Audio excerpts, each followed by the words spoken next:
Pumasok po kami lahat ngayong araw para makapagtrabaho, pero hindi po kami pinayagang umere ng new management. Non-live. Non-live. Hindi po kami pinayagang mag-live ng new management. Kung natatandaan niyo po, July 30, 1979, nang simula namin ang Itbulaga. 44 years na po ngayong taon na ito, 44 na taon.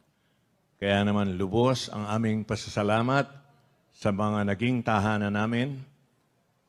Unang-una ang RPN 9 for 9 years, 9 na taon po. Ang ABS-CBN for 6 years, 6 na taon. At ang GMA for 28 years, 28 taon. Thank you very much. Nagpapasalamat din kami sa lahat ng advertisers mula 1979 na nagmahal, nagtiwala at sumuporta sa amin. Ganon din sa inyo. Higit sa lahat, ganon din po sa inyo mga Dabarkad, sa mga manonood, sa inyong pagmamahal sa programang naging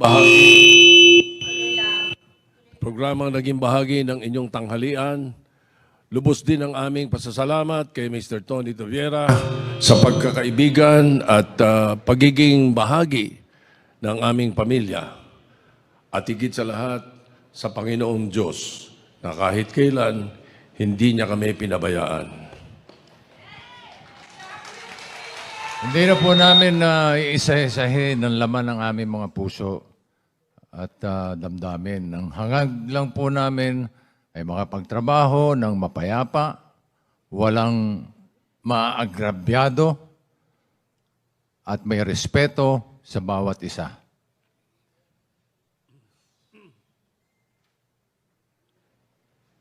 Simula ngayong araw, May 31, 2023, kami po ay magpapaalam na sa Tape Incorporated.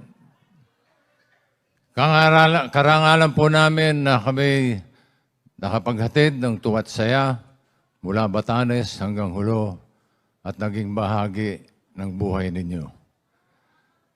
Maraming salamat sa inyong lahat. Hanggang sa muli, saan man kami dalhin ng tadhana, tuloy ang 1,000 tuwa. Thank you.